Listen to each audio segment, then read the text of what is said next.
नमस्कार मित्रों, मैं हूं आपका मित्र, आपका अनुज आचार्य मदन कौशिक। नक्षत्रवाणी आप प्रतिदिन कई सालों से पढ़ ही रहे हैं।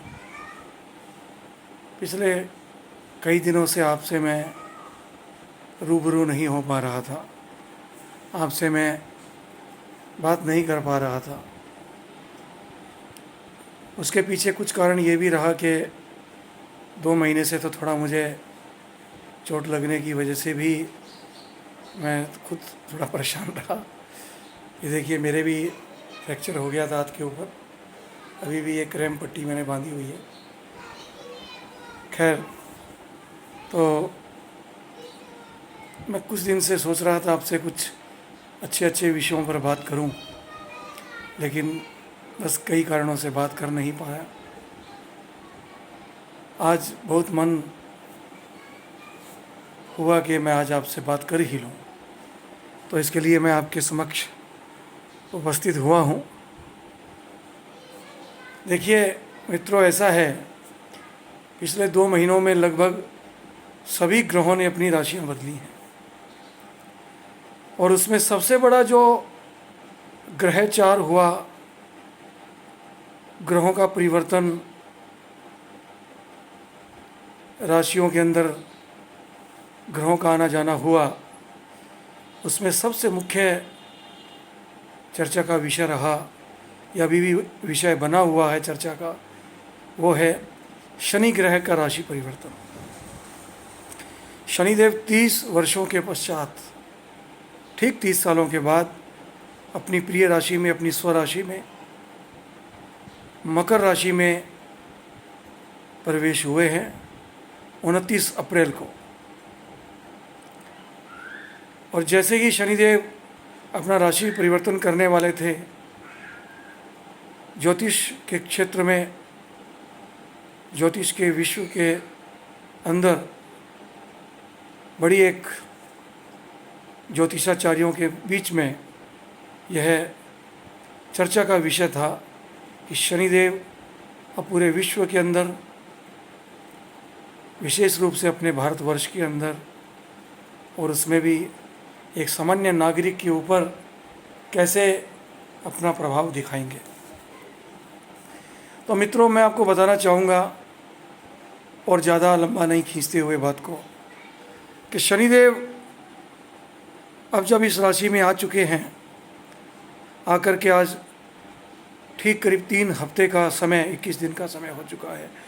29 अप्रैल को प्रवेश हुए और आज 18 तारीख है, मतलब 20-21 दिन आज हो चुके हैं, 3 हफ्ते के करीब।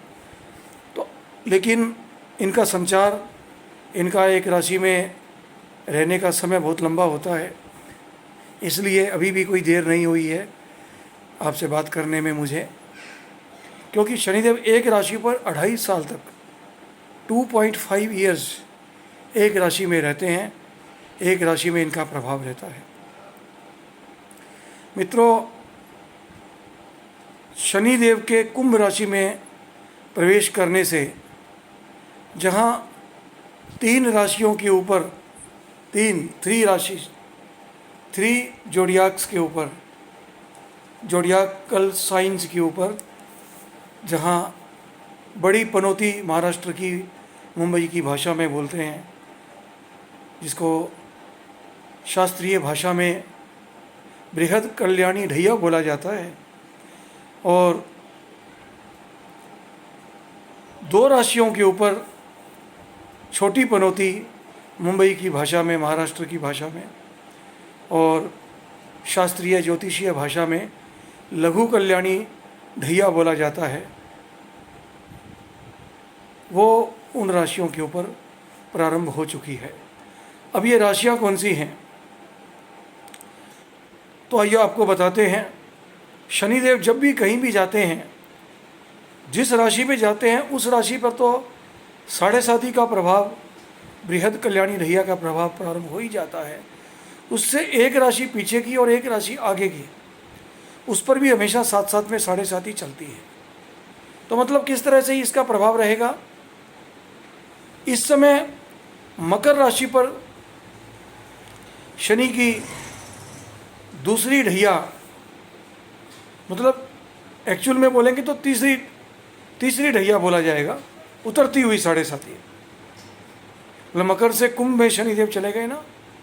शनिदेव जब थे धनु राशि में तो मकर पर 7.5 प्रारंभ हुई, और अब शनिदेव के कुंभ राशि में जाने से मकर राशि वालों को उतरती हुई 7.5, जिसको पाँवों पर आना भी बोला जाता है, तीसरा ढैया, तृतीय पादम, तीसरा पाद, तीसरा चरण 7.5 का प्रारंभ हो चुका है। तो तीसरी उसका पार्ट उनके ऊपर शुरू हो चुका है। उतरती हुई 7.5 मकर राशि वालों को इस समय चल रही है शनिदेव के कुंभ राशि में जाने से। दूसरी तरफ कुंभ राशि वालों को उनके हृदय के ऊपर यहाँ ढैया आ चुका है, दूसरा ढैया उनकी राशि पे 7.5 का सेकंड पार्ट, द्वितीय पादम, दूसरा पाद, द्वितीय चरण उनके यहाँ पे प्रारंभ हो चुका है।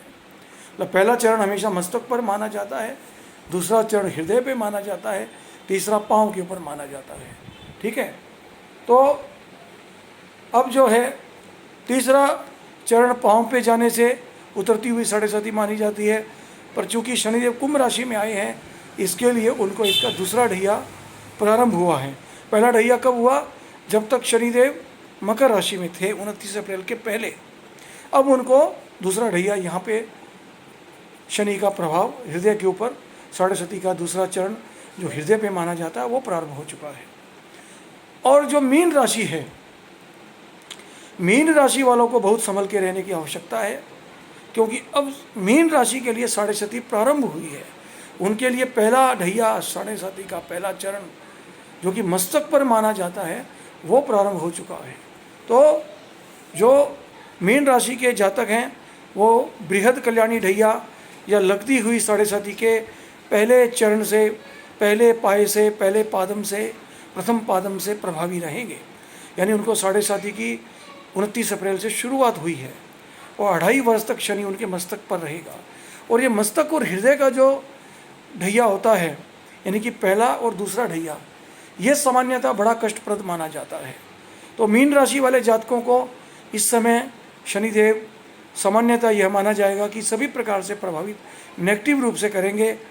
मतलब उनके लिए हेल्थ संबंधी चिंताएं बनी रह सकती हैं, हेल्थ की समस्या अचानक प्रारंभ हो सकती हैं, और धन का खर्च व्यय जो है, चूँकि शनिदेव का भ्रमण उनकी राशि से 12वें हो रहा है कुंभ राशि में होने से शनिदेव के, तो वो 12वां शनि होने से शनिदेव की इस जो 7.5 का प्रभाव मूल रूप से हेल्थ के रूप में, उनकी बेडरूम लाइफ के ऊपर और एक्सपेंसेस को लेकर के, खर्च को लेकर के बहुत ज़्यादा हो सकता है। यानी कि व्ययाधिक्य, मतलब खर्च की अधिकता उनके ऊपर सबसे ज़्यादा देखने को मिल सकती है। जिनके लिए कुंभ राशि वालों के लिए दूसरा ढैया हुआ है, उनके पिता को, उनकी माता को हेल्थ की प्रॉब्लम सबसे ज़्यादा हो सकती है। उनको स्वयं को भी हो सकती है, लेकिन माता पिता को, विशेषकर पिता को सबसे ज़्यादा हेल्थ की प्रॉब्लम हो सकती है। मुझे याद है, मैं जैसे आपको अपना नाम बता चुका हूँ, आप में से अधिकांश लोग तो मुझे जानते ही, आचार्य मदन टी कौशिक के नाम से नक्षत्रवाणी पढ़ते हैं सभी लोग। तो मेरे जब 7.5 के दौरान दूसरा ढैया 1 नवंबर 2006 को मस्तक से हृदय पर आया था, तो 2 नवंबर की रात को ही मेरे पिताश्री, आप सब जानते, सिरसा में और आसपास के शहरों में, नगरों में स्वर्गीय आचार्य पंडित तुलसीराम जी कौशिक देवलोक को गमन कर गए थे। तो मकर राशि वालों के लिए अवश्य ये 7.5 थोड़ा इस समय उनको राहत देने वाली कह सकते हैं, क्योंकि उतरती हुई 7.5 है, पाँव के ऊपर है, तीसरा ढैया है इसका, तो वो थोड़ी इस समय राहत महसूस अवश्य कर सकते हैं। लेकिन अभी भी पूरी तरह से उनको उड़ान नहीं भरनी है, खुली उड़ान नहीं भरनी है, स्वच्छंदता नहीं करनी है किसी भी रूप में, यह ध्यान रखना है। अगर वो स्वच्छंदता करेंगे तो नुकसान उठा सकते हैं। अब ढैया किन किन राशियों पर आया? कर्क राशि से शनि अष्टम हो गया। आप देखिए, कर्क, सिंह, कन्या, तुला, वृश्चिक, धन, मकर, कुंभ, तो अष्टम शनि होता है, उसको कंटकम शनि बोला जाता है। अपनी जन्म या जो भी बोलचाल की राशि है उसे 8वां शनि हो तो अष्टम शनि लघु कल्याणी ढैया माना जाता है, छोटी पनौती मुंबई की भाषा में माना जाता है, तो छोटी पनौती उनके ऊपर शुरू हो गई है। तो ये अष्टम शनि हेल्थ के लिए विशेष नुकसानदायक होता है। आपके लोअर बॉडी पार्ट पे कोई बड़ी समस्या, कोई लार्ज इंटेस्टाइन से रिलेटेड, स्मॉल इंटेस्टाइन बड़ी आंत या छोटी आंत से रिलेटेड, रेक्टम से रिलेटेड, आपके जो है उदर संबंधी विकार, मतलब कहने का बॉडी के नाभि से नीचे के किसी भी पार्ट पर घुटनों तक कोई भी विशेष रोग प्रभाव किसी रूप में अपना दिखा सकते हैं। घुटनों से ऊपर ऊपर थाइज के एरियाज में घुटनों तक, पेट नाभि से लेकर के घुटनों तक कोई भी शरीर में बड़ा कष्ट आ सकता है, ध्यान रखें। वाहन चलाते हुए विशेष सावधानी बरतें मित्रों। मैं आपको इतने विस्तार से आज साढ़े सती और ढैया के बारे में बता रहा हूँ जो किसी ने आज तक आपको संभवतः नहीं बताया होगा। फिर आता है वृश्चिक राशि। तो वृश्चिक राशि से हम गणित करेंगे, फलाएंगे, कैलकुलेट करेंगे। तो वृश्चिक, धन, मकर, कुंभ। तो वृश्चिक राशि वालों को इस समय शनि, चतुर्थ शनि हो गया है प्रारंभ। तो यह भी चौथा और आठवां शनि ढैया माना जाता है, छोटी पनौती माना जाता है। शास्त्रों में इसको भी लघु कल्याणी ढैया या साउथ के अंदर इसे कंटकम शनि के नाम से भी जाना जाता है। तो ये 2.5 वर्ष तक शनि अब इन 5 राशियों पर अपना लघु कल्याणी ढैया और बृहद कल्याणी ढैया, छोटी पनौती बोलचाल की भाषा में, या बड़ी पनौती के रूप में अपना प्रभाव शनिदेव अब इन राशियों पर दिखाते रहेंगे। तो यह तो था शनि की छोटी पनौती और बड़ी पनौती ढैया या साढ़े साथी किस किस राशि पर प्रारंभ हुई है 29 अप्रैल से, उसके बारे में विवरण। अब मैं आपको इससे भी ज़्यादा अहम बात ये बताना चाहता हूँ। देखिए मित्रों, सामान्यतः तो मान्यता यही है कि शनि जब भी किसी राशि पर आते हैं साढ़े सती या ढैया के रूप में, तो वो कष्ट ही देते हैं, बहुत पीड़ा देते हैं, ऐसा माना जाता है।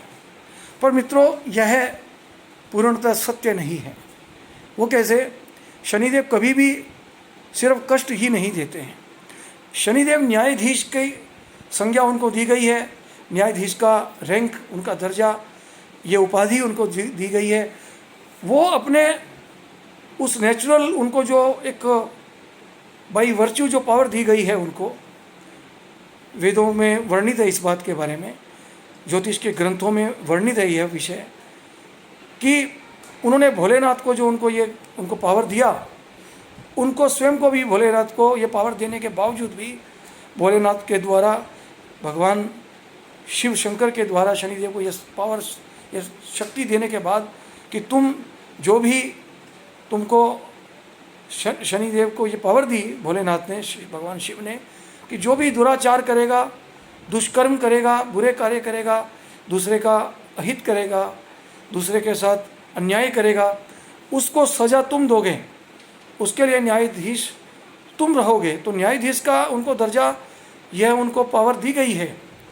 तो वो अपने किसी भी जातक को, किसी भी व्यक्ति विशेष को, उसके कर्मों की, बुरे कर्मों की सज़ा, किसी दूसरे व्यक्ति के प्रति किए गए अन्याय की सज़ा, उसकी पनिशमेंट शनिदेव देते हैं। यानी कि सामान्यता यह उनको बिल्कुल विशेष पावर तो दी गई है, पर यह मानना बिल्कुल गलत होगा, या कहना ऐसा एकदम गलत होगा कि शनिदेव हमेशा अनिष्ट ही करते हैं।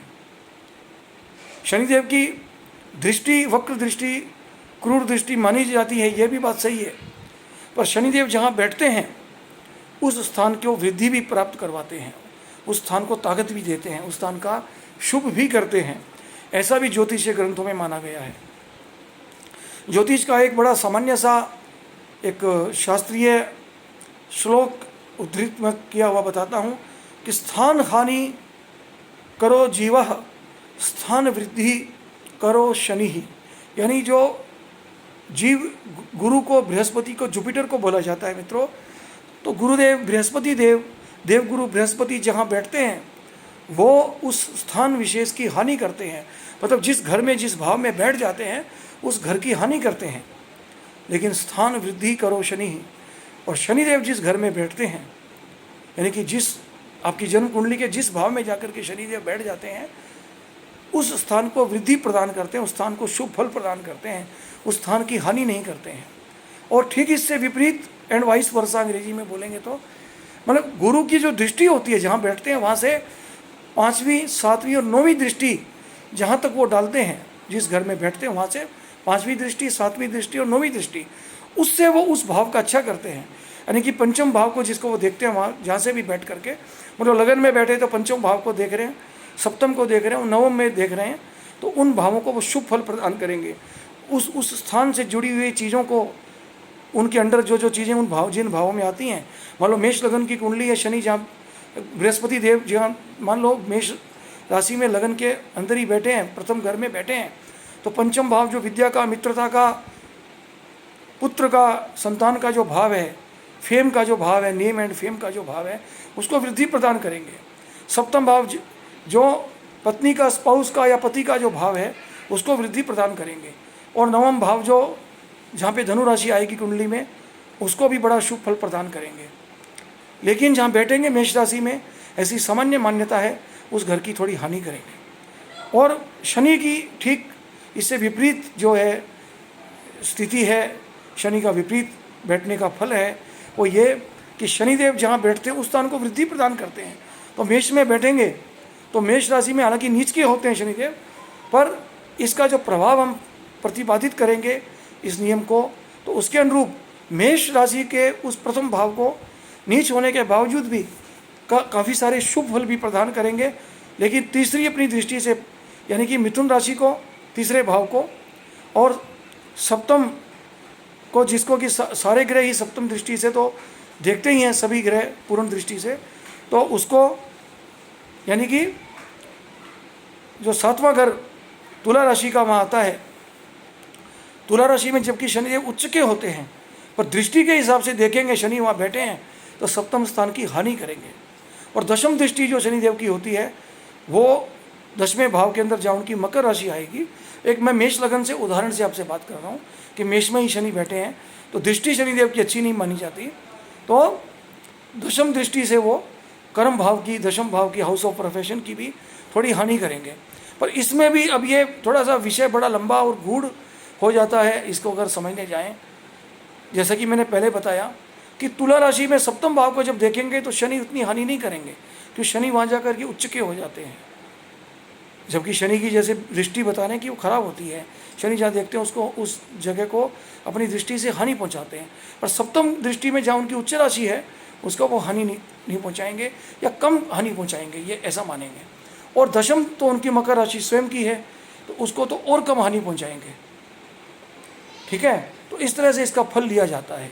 तो मित्रों, आज मैंने आपको ये शनिदेव की साढ़े सदी के दौरान किन किन को क्या फ़ायदा, क्या नुकसान होने वाला है, मेरे ख्याल काफ़ी विस्तार से आज मैंने आपको बताया है। मैं काफ़ी दिनों तक आपसे साक्षात्कार नहीं कर सका, आपसे वीडियो के माध्यम से, फेसबुक के माध्यम से, अन्य किसी भी माध्यम से, नक्षत्रवाणी पोस्ट के अलावा रूबरू नहीं हो सका, आपसे बात नहीं कर सका। आज मैं आपसे खुल करके बात कर रहा हूँ मित्रों, विस्तार से बात कर रहा हूँ। मैं आशा करता हूँ कि आपको मेरा ये वीडियो बहुत अच्छा लगेगा।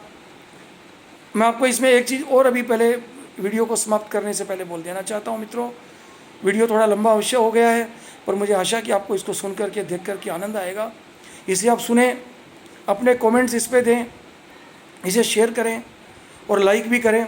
आपको वीडियो में कुछ कमी लगी, गलत लगा, तो मुझे वो भी कमेंट करके अवश्य, या फ़ोन कॉल करके मेरे नंबर 9987815015 पर, या दूसरे हमारे नंबर 9991610514 पर सूचित भी अवश्य करें। और वीडियो को जितना शेयर और लाइक कर सकें वो भी करें मित्रों। और आप इसके बाद वीडियो किस विषय पर चाहते हैं उसकी भी हमें सूचना दें। और मैं एक बात एंड में कहना ये चाह रहा था मित्रों, फिर भी किस राशि के ऊपर 12 राशियों में से शनिदेव की क्या फल रहेगा, या विशेष करके इन 5 राशियों पर जिन पे साढ़े सती और ढैया शुरू हो चुका है 29 अप्रैल से, उनके ऊपर शनि का एग्जैक्ट रिजल्ट क्या आने वाला है, राशियों के ऊपर उनका प्रभाव क्या होने वाला है शनि के कुंभ राशि में गोचर करने से, शनि के कुंभ राशि में जाने से। जैसे मकर, कुंभ और मीन राशि पे साढ़े सती है, उनके ऊपर एग्जैक्ट उनका शनिदेव का रिजल्ट क्या मिलने वाला है, और कर्क राशि और वृश्चिक राशि पे छोटी पनौती या ढैया का रिजल्ट उनके लिए क्या होने वाला है, एग्जैक्टली कितनी मात्रा में होने वाला है, कितना पॉजिटिव कितना नेगेटिव होने वाला है, यह सिर्फ गोचर के द्वारा ही, इतनी बात करके ही नहीं बताया जा सकता।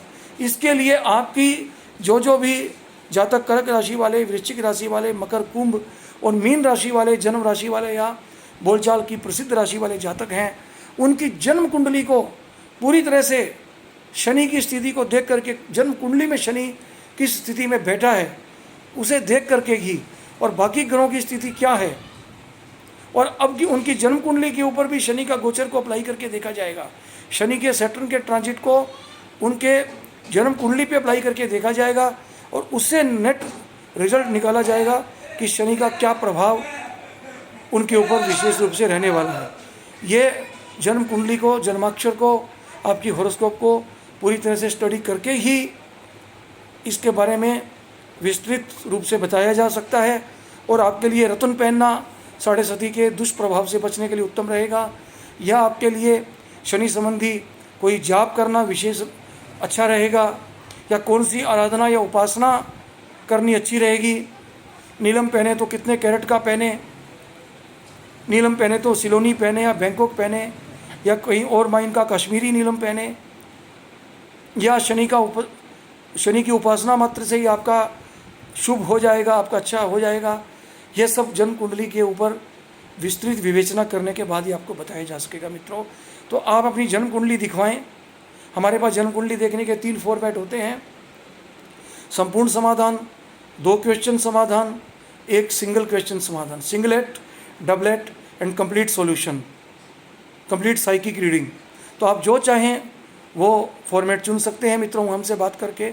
और साढ़े सती आपको चल रही है कि नहीं चल रही, यह तो आप मित्रों सिर्फ हमसे व्हाट्सएप नंबर 9987815015 पर बात करके, या सिर्फ हमें पहले व्हाट्सएप मैसेज भेज के ही बिल्कुल निःशुल्क जान सकते हैं कि आपको साढ़े सती चल रही है या नहीं चल रही है।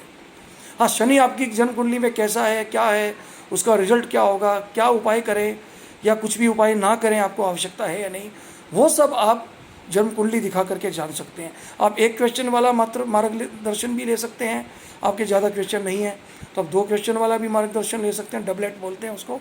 और संपूर्ण समाधान जिसमें 3 जीवन से जुड़े हुए मुख्य प्रश्न विस्तार से आप जान सकते हैं अपने जीवन के बारे में। और उसके अलावा जन्म कुंडली को पूरा हम अच्छे से स्टडी करके हर जीवन के क्षेत्र के बारे में, जीवन की हर चीज़ से जो भी आपके बारे में बताना है वो हर विषय के ऊपर बहुत विस्तार से हम आपको बताएंगे, यह भी आप जान सकते हैं मित्रों। तो आप निसंकोच होकर के अपने बारे में ये पूछ सकते हैं, जान सकते हैं कि आपको साढ़े सती चल रही है नहीं चल रही, या ढैया आपको चल रहा है नहीं चल रहा है, इतना आप जान सकते हैं। अगर आप मेरे वीडियो में बताने से भी अगर नहीं समझ पाए हैं तो यह आप निःशुल्क जान सकते हैं। और बाकी आपको विस्तार से अपने जन्म कुंडली का विश्लेषण करवाना है, या साढ़े सती का प्रभाव आपके लिए कितना शुभ या अशुभ रहने वाला है, नेगेटिव या पॉजिटिव रहने वाला है, वो आप हमसे व्हाट्सएप पहले मैसेज करके हमसे जान लें, मैसेज भेजें, पूछ लें हमसे, फिर आगे की बात हम कहें तो हमसे फ़ोन पे बात कर लें। और आप मुंबई में रहते हैं या सिरसा में, हरियाणा में रहते हैं तो हमसे रूबरू, हमसे प्रत्यक्ष रूप से अपॉइंटमेंट लेके समय निश्चित करके मिल भी सकते हैं। 1 से 2 दिन में मैं आशा है सिरसा पहुंचने वाला भी हूं। मेरे को वहाँ की विजिट करनी है, सिरसा हरियाणा की। अब सिरसा के लोग भी मुझसे रूबरू प्रत्यक्ष रूप से मिल करके प्रभावी रूप से अपना मार्गदर्शन लेकर के अपने जीवन को और उन्नत कर सकते हैं। पूरा साइंटिफिक 31+ ईयर्स का मेरा जो अनुभव है ज्योतिष के विषय में, ज्योतिष के संदर्भ में, ज्योतिष के क्षेत्र में, उसका लाभ ले सकते हैं। आप सभी को मालूम है ज्योतिष वास्तु के फील्ड में मैं एक अपॉइंटेड रिसर्च साइंटिस्ट रह चुका हूँ। TARF दी एस्ट्रोनेसी रिसर्च फाउंडेशन दादर माटुंगा के अंदर शिवाजी पार्क में हमारी रिसर्च फाउंडेशन थी, जहाँ हमारे mister Baldev Sharma ji faculty chief थे, जहाँ मैं साइंटिस्ट था। पूरे साइंटिफिक रूप से हम रिसर्च के अंदर इन्वॉल्व थे। ग्रह इंसान के जीवन पे कैसे प्रभाव डालते हैं, रत्न मणिमाणिक्य कैसे प्रभाव डालते हैं, मंत्र कैसे प्रभाव डालते हैं, वास्तु कैसे प्रभाव डालता है, इन विषयों पर रिसर्च होती थी वहाँ पे। 2006 से 2008 तक मैं वहाँ रिसर्च में था, इंटेंस रिसर्च में था। उस रिसर्च वर्क का और 31+ ईयर्स का ज्योतिषीय अनुभूत प्रैक्टिकल द्वारा अलग अलग विषयों पे अनुभूत जो हमारा अनुभव है, रिसर्च किया हुआ, लोगों को मार्गदर्शन दे करके जो हमने नई नई चीज़ें सामने आई हैं जीवन में सीखने को मिली है, उसका लाभ आप भी ले सकते हैं। एक फ़ोन कॉल या एक व्हाट्सएप मैसेज मात्र हम आपसे दूर हैं। आप उसका लाभ ले सकते हैं मित्रों। तो आप बेझिझक पहले हमसे संपर्क करें। संपर्क करने का कोई चार्ज नहीं है। आप व्हाट्सएप मैसेज डाल करके हमसे पूछें, गुरुजी हमें आचार्य श्री हमें 7.5 चल रही है नहीं चल रही है, इतना फ्री ऑफ चार्ज जान सकते हैं। आप अपनी जन्म राशि हमें बता दें। जन्म राशि नहीं मालूम है तो आप अपनी नाम राशि, बोलचाल की राशि जो भी है, जिस राशि से आप जाने जाते हैं, चेक साइन करते हैं, स्कूल में पढ़ाई किया है या आज भी बोले जाते हैं, जिस नाम से आप लोग अभी जानते हैं आपको, वो आप हमें व्हाट्सएप करें और पूछ लें कि जन्म राशि या जो भी प्रसिद्ध राशि है उस पर आपकी 7.5 चल रही है नहीं चल रही। उतने का कोई चार्ज नहीं है मित्रों, कोई शुल्क नहीं है, कोई फीस नहीं है। उसके बाद आपको हम अगर सही बताते हैं 7.5 चल रही है नहीं चल रही है, तो आप आगे की कार्रवाई के लिए हमसे बात कर सकते हैं। मैसेज के जरिए भी पूरी चर्चा कर सकते हैं और बेझिझक आप चर्चा करिए। चर्चा करने की इतनी बात की कोई फीस नहीं है, ठीक है। आप 1 क्वेश्चन का भी समाधान ले सकते हैं, 2 क्वेश्चन का भी ले सकते हैं, 3 क्वेश्चन का भी ले सकते हैं। हाँ, जाते जाते मैं आपको चलो 2 चीज़ें मैं फ्री ऑफ चार्ज आपको इसमें भी वीडियो के माध्यम से भी आपका मैं हित करने का एक प्रयास करता हूँ। वैसे तो भगवान शिव ही, भोलेनाथ ही, नारायण ही सभी का हित करने वाले हैं, लेकिन मैं आपका एक मित्र होने के नाते आपसे इतने सालों से ज्योतिषीय मार्गदर्शन के रूप में देते हुए जुड़े रहने के माध्यम से आपको एक बड़ी सुंदर चीज़ बता देता हूँ। मित्रों, जिनको भी 7.5 चल रही है, शनि का ढैया चल रहा है, और जिनको 29 अप्रैल के बाद से करीब ये 15-20 दिनों में बहुत ज़्यादा कष्ट आने लगा है, शनि का नेगेटिव प्रभाव जिनको लगने लगा है, तो वो नीलम नहीं पहन पा रहे हैं। नीलम को लेकर के कई लोग पहनने में समर्थ नहीं हैं। कईयों को ये नहीं पता बैंकॉक वाला सस्ते वाला पहने या नीलम शनि वाला जो सिलोनी बढ़िया माना जाता है वो पहने, जिनकी पहनने की हैसियत नहीं है, हिम्मत नहीं है। तो मित्रों, उसके लिए मैं एक बड़ा पहले प्रथमोपचार जैसे बोलते हैं ना, फर्स्ट एड जिसको बोलते हैं साइंस में, मेडिकल की भाषा में, फर्स्ट एड के रूप में आप एक काम कर सकते हैं मित्रों। आप बिच्छू बूटी जो बड़ी कॉमन एक बेल, एक जड़ होती है आपने सामान्यतः उत्तरी भारत में तो सभी जगह सामान्यतः देखने को मिलती है, हरियाणा, पंजाब, राजस्थान में घरों में लगाई जाती है, लाल लाल रंग के उस पर फूल आते हैं। तो बिच्छू बूटी की जड़ ले आए प्रभु। मित्रों, बिच्छू बूटी की जड़ को इस मध्यमा उंगली में, इस उंगली में, मिडल फिंगर में, तर्जनी के साथ वाली जो है ये वाली उंगली, बड़ी उंगली, ठीक है, इस उंगली के अंदर आप उस बिच्छू बूटी की जड़ को शनिदेव का नाम लेकर के 7 या 8 बार जाप करके ओम शम शनि देवाय नमः, ओम शनये नमः, या ओम शम शनिश्चराय नमः, या ओम प्राम प्रीम प्रोम सह शनिश्चराय नमः बोल करके मित्रों इस उंगली के अंदर, बड़ी उंगली के अंदर जो है आप इसको धारण कर लें। एक तो ये फ्री का तरीका, इसका कोई नुकसान नहीं है। मान लो आपको शनि की पीड़ा महसूस हो रही है 20 दिन से, मान लो आज 18 तारीख हो गई, 29 तारीख को शनिदेव ने राशि परिवर्तन किया था, 29 अप्रैल को, आज 19-20 दिन में आपको शनि की पीड़ा बहुत महसूस होने लगी है, पैसे का नुकसान बहुत होने लगा है, हेल्थ का इशू होने लगा है, और बनते कामों में रुकावटें आने लगी हैं, पति पत्नी का झगड़ा प्रारंभ हो गया है, आपस में 1 मिनट के लिए भी शांति नहीं रहती है घर में, 20 दिनों से बहुत ज़्यादा ये कष्ट आपको अनुभव होने लगा है। तो आप ये बिच्छू बूटी की जड़ तो आप धारण ही कर रहे हैं, अभिमंत्रित करके भगवान शनिदेव के आगे अपने मंदिर में रख करके, और जो है इसको दिन के अंदर 12 बजे के आसपास या शाम के समय, सूर्यास्त के जब दोनों समय मिल रहे हों, या शनि की होरा में, शनि की होरा कौन सी होती है वो जान सकते हैं हमसे, आप पूछ ले, फ्री ऑफ चार्ज बता दिया जाएगा ये भी आपको। शनि की होरा में आप इसे धारण कर लें। एक तो ये काम करें आप। दूसरा काम ये करें आप, सिंपल सा उपाय बता रहा हूँ मित्रों, जिनको ढैया है वो भी ये काम कर सकते हैं, छोटी पनौती जिनको चल रही है वो भी ये बिच्छू बूटी की जड़ धारण कर लें, ठीक है। और दूसरा उपाय सिंपल सा है, वो उपाय ये है, आप क्या करें, डेली के डेली 9 पाठ डेली के डेली इस शनिवार से ही पहले 9 पाठ करें हनुमान चालीसा के। 9 नहीं कर सकते तो 7 पाठ कर लें, 7 भी नहीं कर सकते तो 5 पाठ कर लें, सिर्फ 5 पाठ हनुमान चालीसा के जोत लगा करके, दीपक लगा करके करें, और फिर 9 पाठ बजरंग बाण के मित्रों करें। देखिए आपका बाल भी बांका नहीं होगा। और ज़्यादा जानकारी के लिए आप हमसे संपर्क करें, निःशुल्क, कोई डरने की बात नहीं है। धन्यवाद, नमस्कार, जय शनिदेव, जय बजरंगबली, जय श्री राम।